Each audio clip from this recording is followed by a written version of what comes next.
Salam qadırdan iyileşler. Salam mehriban imanı doğanlar. Doğruluk yolu gepleşimide hoş geldiniz. Göklerden bizi iyidep yeryüzüne inip gelen ve bizi göklere, Hudaýyň cennetine yetirmek üçin insan keşfine girip bizim üçin gelen İsa Mesih Rabbimize şükürler bolsun. Bilşiňiz ýaly ýene bir näçe günden dünýäniň durly ýerlerine İsa Mesihiň dünýä iýinişi, ýagny doğuluş bayramı bellenip geçilýär.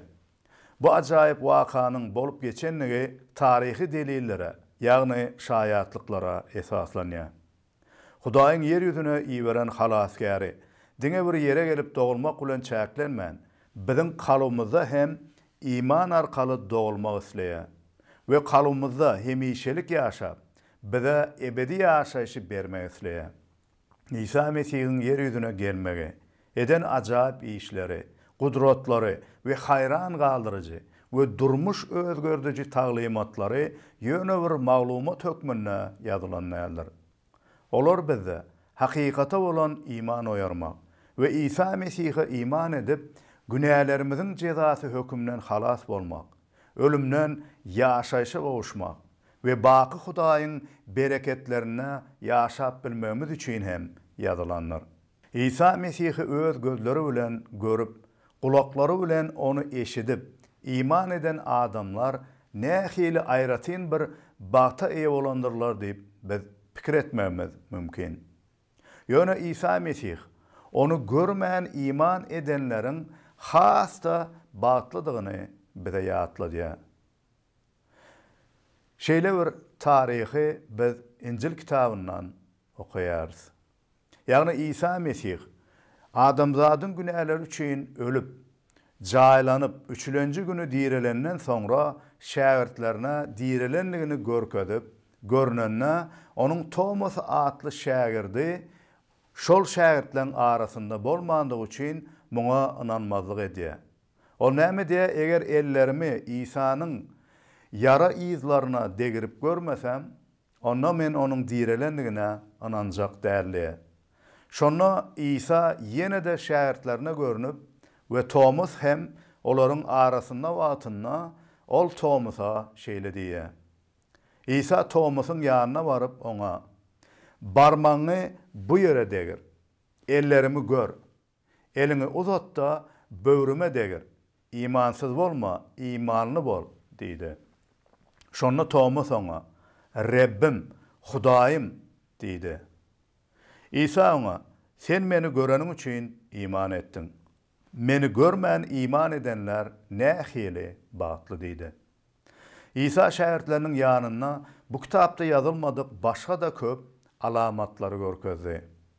Ýöne bular siziň İsa'nyň Hudaýyň ogly Mesihdigine iman etmeňiz we iman edip onuň ady bilen ýaşaýşa gowuşmaňyz üçin ýazyldy. Biziň gepleşiklerimizde gurrun edýän we siziň bilen paýlaşýan mukaddes ýazgylardan bolan hakykatlaryň maksady hem siziň ähli atdan belent bolan, paçalyň paçasy, Rebleriň Rebbi bolan İsa Mesihi tanamaňyz we oňa iman edip Hudaýyň ajaýyp wadalaryndan dolu bolan ýaşaýşa eýe bolmaňyzdyr. Bugünkü gepleşimizde biz siziň bilen mukaddes ýazgylardan İsa Mesihiň yere gelendiginiň nähili bolup geçendigini öwrenäris. Gelin ilki bilen mukaddes ýazgylardan käbir aýatlary okalyň. Biziň bugünkü gün okajak aýatlarymyz Lukanyň hoş habary 1-nji bab 1-nji aýatdan 7-nji aýata çenli ilki okarys. Ýazgy şeýle diýär. Hormatly Teofil, ençeme adamlar aramyzda bolup geçen wakalaryň tarihini ýazmaga girişdiler. Şol wakalary bize ilki baştan gözleri bilen gören şaýatlar we Hudaýyň hoş habarynyň hyzmatçylary ýetirdi. Şonuň üçin ey gadyrly Teofil, meniň özümem bolup geçen wakalaryň anygyny ýetip sana hemmesini jikme-jik ýazmagy ýüregime düýdüm. Indi sen özüňe öwredilen zatlaryň hakykatdygyna göz ýetirersiň. Bu okan aýatymyzda esasy bir zady görýäs.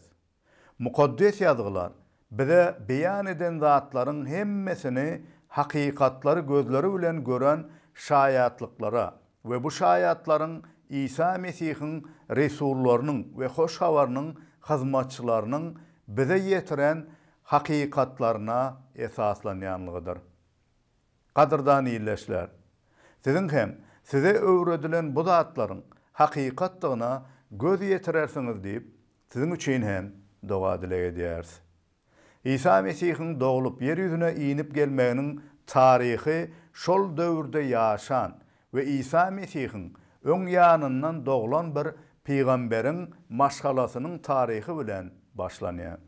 Sebebi kadimi peygamberliklerde dünyaya gelecek Mesih'in yolunu tayyarlayacak birinin İlyas peygamberin ruhuna dünyaya gelecekliği öňünden peygamberlik ediliyor.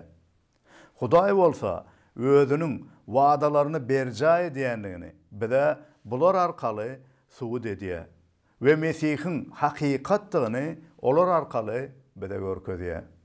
Yazgy bu arada ine şeýle diýär. Yahudiýa paçasy Herodun döwründe Zekeriya atly bir ruhany bardy. Ol Abiyanyň ruhanlar toporundan. Onun ayaly Elizabet hem Harun'un neslinden. Bu er ayalyň ikisi de Hudaýyň öňünde dogruçul adamlar bolup, olar Rabbin ähli buyruklarıdır parzlaryny bir kemsiz berja ederdiler. Emma Elizabet'in önülgesizligine göre olaryň perdenli ýokdy. Olaň ikisi de eýýäm garrylyk ýaşyna ýetipdi.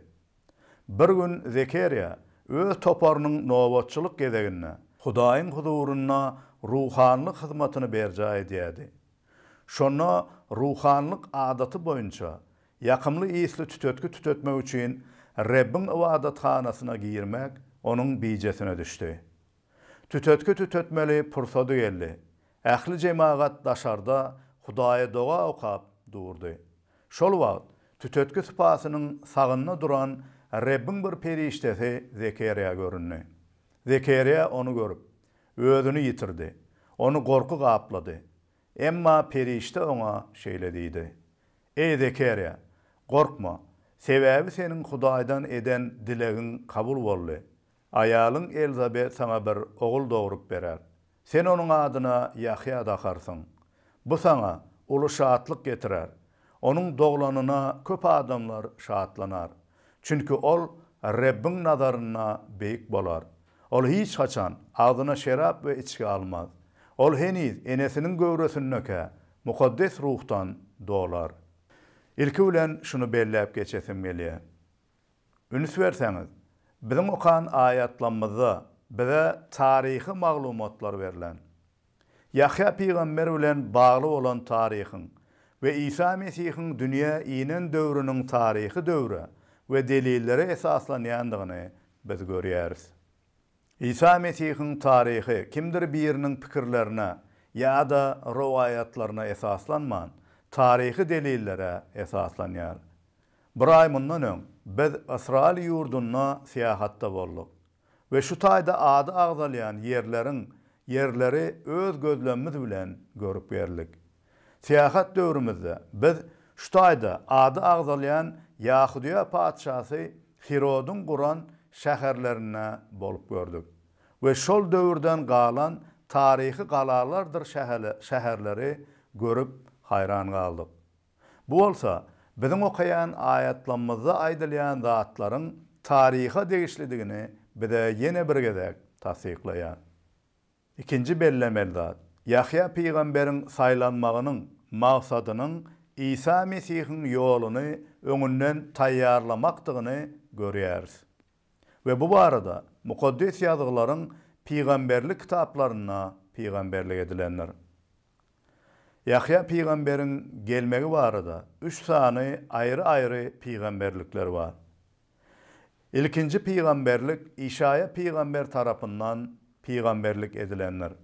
Ve ol peýgamberlikde şeýle diýilýär. Bir ses gıygırya. Sahrada Rabbe yol tayinlan. Çölle Hudaýymyz üçin ýoda düzlen. Ähli dereler beýgeldiler. Ähli dağlar we depeler peseldiler. Aňat yerler tekizlener. Beýikli pesli yerler düzlüge öwrüler. Şonna Rabbin şöhraty ayan bolar. Ähli insanlar onu birlikde görerler. Muna aýdýan Rabbdir.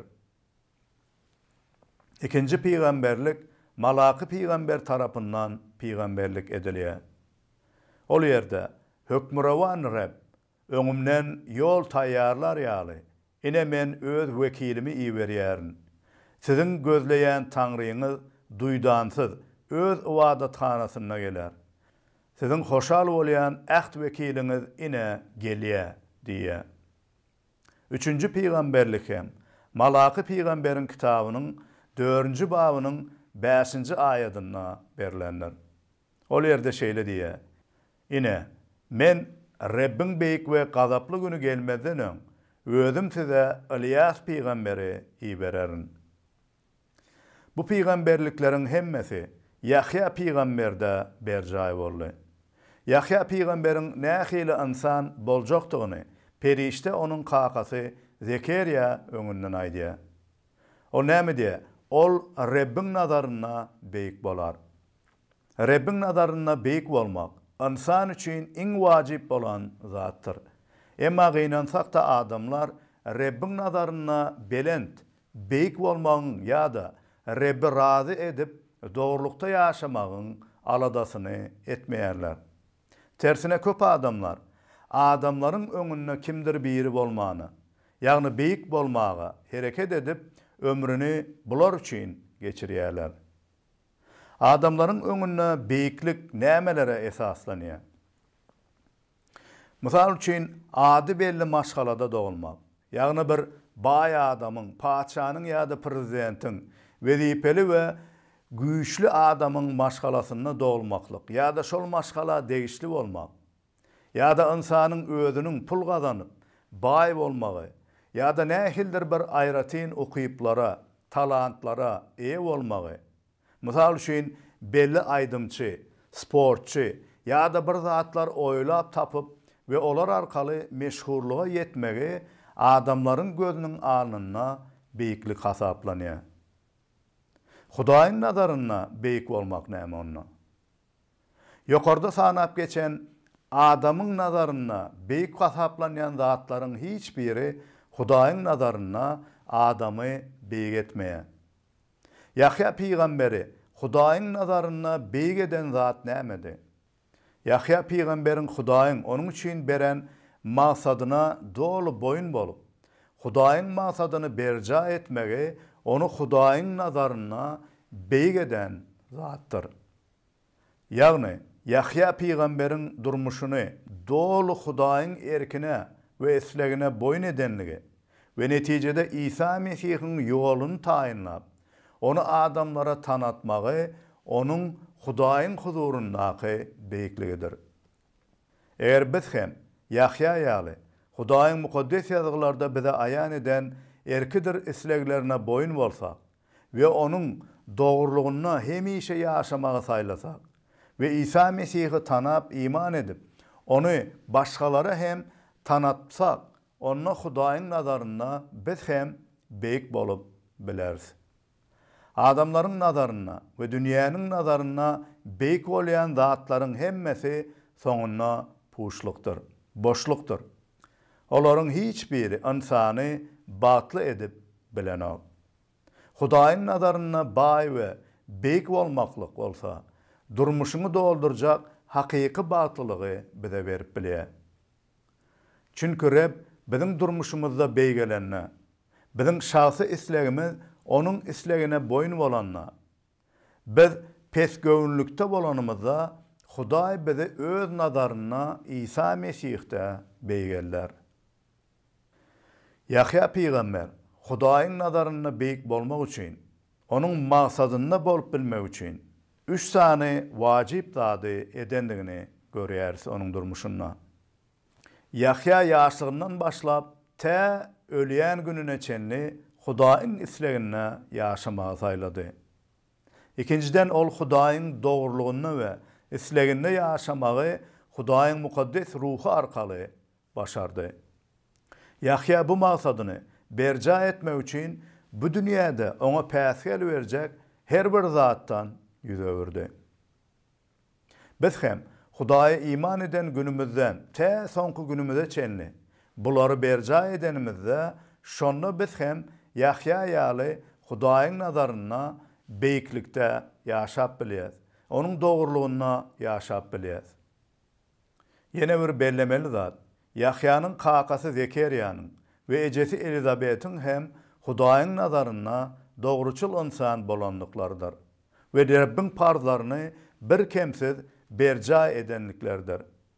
Hudaýyň durmuşymyz üçin aýratyn bir maksadyny berja etmemiz üçin ýa-da Hudaýyň öz padşahlygy we şöhraty üçin berilen bir wezipesini ýa-da işini biz arkaly etmek üçin biziň hem Zekeriýa we Elizabet ýaly dogruçul bolmagymyz, ýagny Hudaýyň nazaryna dogrulukda ýaşamak üçin hereket etmemiz gaty wajypdyr. Bu diýildigi biz dogruluga öz güýjümiz bilen, eden işlerimiz bilen yetip bilýäs diýildigi däldir. Biziň her birimiz günah edip Hudaýyň talap eden kämil dogrulugyndan mahrum bolduk. Emma Hudaý İsa Mesih arkaly biziň günahlarymyzy bagyşlap bize onuň dogrulugyny berýändir. Inni bolsa bu dogruluga iman edenler hökmünde biz dogrulukda gezmelidir. Ve bütün güýjümiz bilen günäni ýigrenip dogrulugy söýmelidir. Şonna Hudaý bizi hem öz maksady üçin ulanyp bilýär. Eger biz günäli häsiýetlerimizi gowy görüp towba etmän dogruluga ymtylyp ýaşamasak, Hudaý bizi beýik işlerine ulanyp bilmäz. Başga bir gyzykly bellemeli zat Zekeriýa adynyň we Elizabet adynyň manysynyň näme anladýandygydyr. Bilşimiz ýaly Ýewrey dilindäki atlaryň hemmesi diýen ýaly bir mana eýedir. Mysal üçin Zekeriýa diýmeň manysy Reb ýatlaýa diýmegi anladýar. Elizabet diýmeň bolsa manysy Hudaýyň wadalary diýmegi anladýar. Bu ýerde biz garry we önölgesiz Zekeriýa we Elizabetyň durmuşynda hem Hudaýyň wadalaryna wepaly galýandygyny we wada edenlerini hiç haçan hem ýatdan çykarman halky Israýly we adamzady halas etmek hem ýatlandygyny görýäris. Yahya peýgamberiň ýene bir iň wajyp berja etmeli işi Israýl halkynyň içinden köp adamlaryň ýüregini İsa Mesih'e olan imanı oyarmakta. Ol Israil halkından köp adamı özlerinin Hudaýy Rebbe tarap öwrer. Ol ataları oğulları bilen yaraştırmak, boyun egmedekleri doğruların düşüncesine gönüktürmek için Ilyas'ın ruhundan ve kudratından doğular. Reb İsa Mesih'in öňünden ýörer. Ol Rebbin göwnünden turjak halkı taýýarlar. Yahya peýgamberiň peýgamberligine we onuň berja etmeli maksadyna iman edenleriň kalby İsa Mesih'e olan imana geldi. Bilşimiz ýaly Yahyanyň ýzyna düşen şähertleri soňra İsa Mesih'e Reb we halaskar hökmüne iman etdiler. Çünki Yahya özünün ýaşaýşy we wagzlary bilen olaryň kalbyny Rebbe tarap öwrüpdi. Gadyrdan ýyleşim bugün hem şeýledir.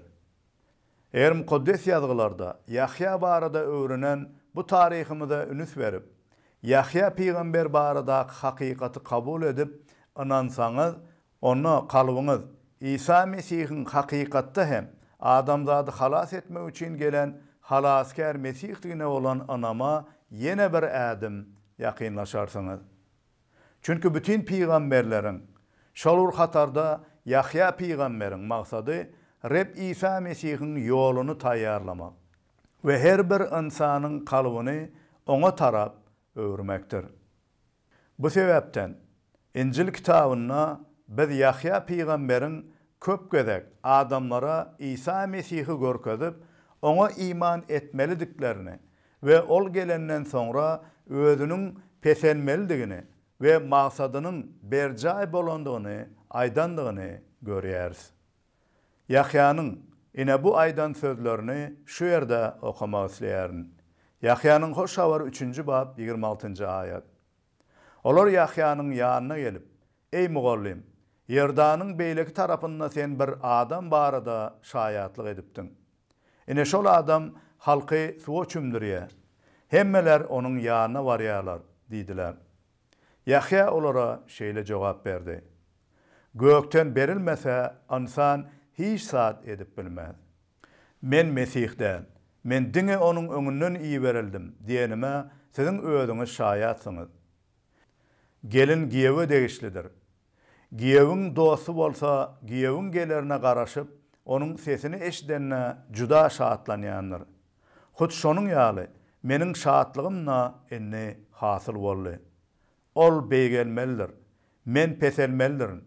Ýokardan gelen hemmeden ýokarydyr. Yerden bolan yerinkidir. Yerdäki zatlar barada gepleýänler. Gökten gelen hemmeden üstündir. Ol görenine, eşidenine şaýatlyk edýär.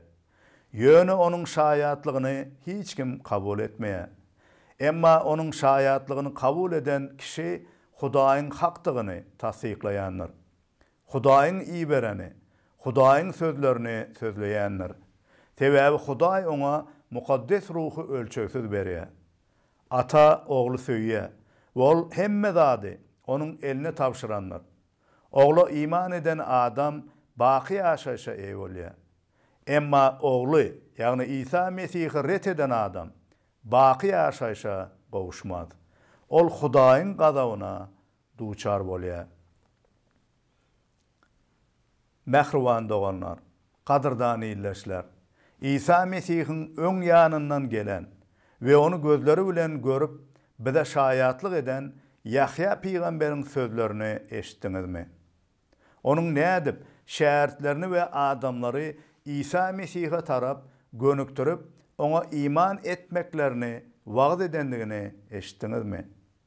İsa Mesih'in hemmelerden beýikdigini, çünkü onun odal başta göklerde bolandygyny ve sonra yere gelendigini ve ähli zadyň İsa Mesih'e degişledigini ve onun eline tapşyrylandygyny, ýagny hatta ýaşaýşa yetmek hem, Hudaýyň gazabyna duçar bolmak hem, oňa bolan gatnaşygymyza baglydygyny Yahya peýgamber bize aýdyp duýdurýar. İsa Mesih'e hakikat ýüzünde, ýagny İncil we mukaddes ýazgylar esasyna dogrudan, hakykatdan iman edenlere, kabul edenlere baqy ýaşaýyş berler. Emma insan düşünjesine ve yalan dinlerin yalan taglimatlaryna inanyp İsa Mesih'i ret edenler Hudaýyň gazabyna duçar bolarlar. Kadırdan iyileşim. Sen İsa Mesih'e bu öwrenen mukaddes ýazgylarymyz arkaly iman edip kabul etmek isleýänmi? Ol arkaly günähleriň bagyşlanmagyna we ebedi ýaşaýşa, Hudaýyň cennet mekanyna gowuşmak isleýänmi? Eger bu senin isleýän bolsa, onda şu atyň özüne, kalbyňna şeýle anamyň bardygyny Hudaýa doga edip öz sözleriň bilen bildir. İsa Mesih'in gökte baqiyette bar bolan ve sonra gökten yer yüzüne inip gelendigine, halaskar ve Rebdigine iman edýändigini agzyň bilen ikrar et ve onun tapşyryklaryny berja edip ýaşa, şonna halas bolarsyň. Peýgamberleriň maksady, olaryň mukaddes ýazgylarda beýan edip bize yetiren hakikatlary, şaýatlyklary, bu gepleşimizde öğrenen Yahya peýgamberiň maksady hem, hatta biziň wagt edýän wagtlamyzyň maksady hem, siziň kalbyňyzy İsa Mesih'e bolan imana taýýarlamak ve ona tarap sizi gönükdirmekdir. Biziň kalbymyzda Mesih'e bolan imany oýandyran ve biziň kalbymyzy mukaddes ruhy arkaly İsa Mesih'e bolan imany döreden Hudaýymyza övgüler we şükürler bolsun. Siziň bilen gepleşigimizi şu aýatlary ýene bir gezek okamak arkaly tamamlamak isleýärin. Ýokardan gelen hemmelerden ýokarydyr. Yerden bolan yerinkidir. yerdäki zatlar barada gepleýänler. Gökten gelen hemmelerden üstünler. Ol görenine, eşidenine şayatlyk edýär. Ýöne onuň şayatlygyny hiç kim kabul etmeýär. Emma onuň şayatlygyny kabul eden kişi Hudaýyň hakykatlygyny tasdiklaýanlar. Amen. İsa'nın özü şeýle diýdi.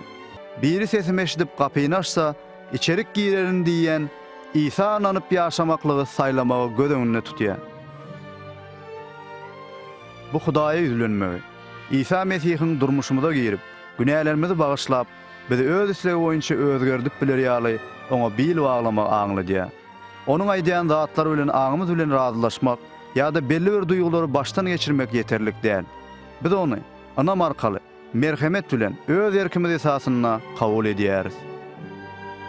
Adamlar İsa Mesihiň ýyzyna ermäge taýýar bolanlaryna oňa ýönekey dilek arkaly ýüzlenip bilerler. Mümkin sen eýem İsa Mesihi öz ýüregiňe çagyrmaga taýýarsyň. Eger bu şeýle bolsa, häzirki aýdyljak dilege ümsüm öz ýüregiňde goşulyp bilersiň.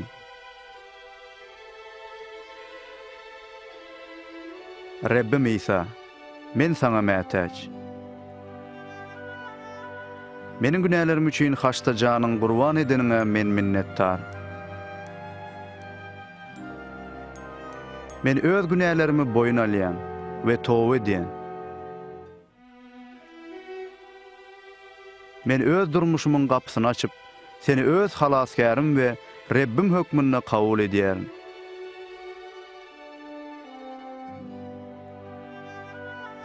Meniň günälerimi bagyşlap, maňa baky ýaşaýyş berýäniň üçin minnetdar.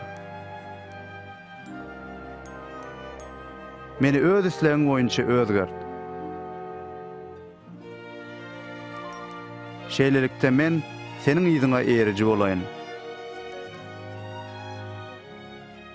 Amin.